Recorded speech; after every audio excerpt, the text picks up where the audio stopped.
सभापति महोदय, मैं रक्षा मंत्रालय की मांगों का समर्थन करने के लिए खड़ा हुआ हूँ।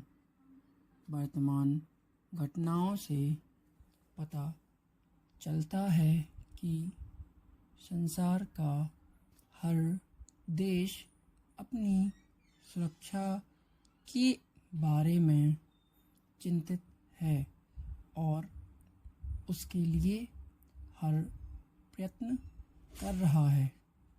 इस दृष्टि से अन्य देशों की तरह हमारे देश में भी रक्षा मंत्रालय का महत्व है। मुझे इस बात की खुशी है कि जहां अन्य मंत्रालयों की उनके पिछले साल के कामों के बारे में काफ़ी आलोचना हुई है, वहाँ इस मंत्रालय की कम आलोचना हुई है। इससे पता चलता है कि इस मंत्रालय ने पिछले साल अच्छा काम किया है। मोटे तौर पर किसी भी देश की सुरक्षा नीति का लक्ष्य यह होता है कि दूसरे देशों, खासतौर से पड़ोसी देशों के साथ मित्रता के संबंध स्थापित हों।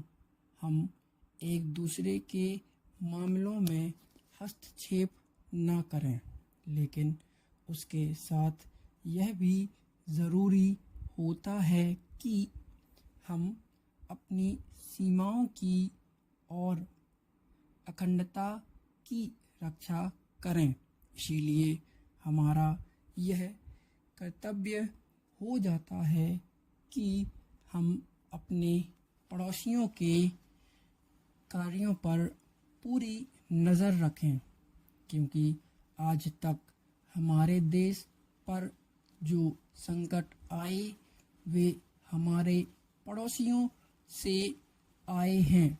1965 में पाकिस्तान के साथ जो लड़ाई हुई और उसके बाद ताशकंद में जो समझौता हुआ वह सिर्फ कागज़ पर ही रहा। पाकिस्तान ने उस पर कोई अमल नहीं किया। इस दृष्टि से यह बहुत ज़रूरी है कि हम अपने देश की सुरक्षा की हर तरह से व्यवस्था करें।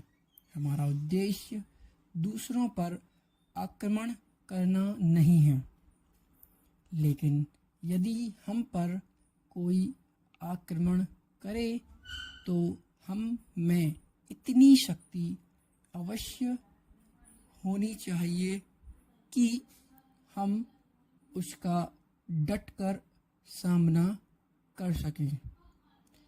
आप जानते हैं कि पिछले दिनों पाकिस्तान को अमेरिका और चीन से काफ़ी मदद मिली है।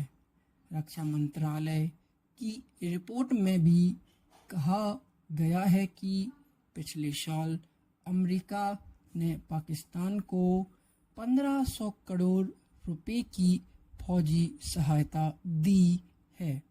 आज जहां हम फौजी सामान के लिए अपने कारखानों की मदद से अपनी शक्ति बढ़ाने का प्रयत्न कर रहे हैं, वहां पाकिस्तान संसार के देशों से फौजी सामान खरीद रहा है।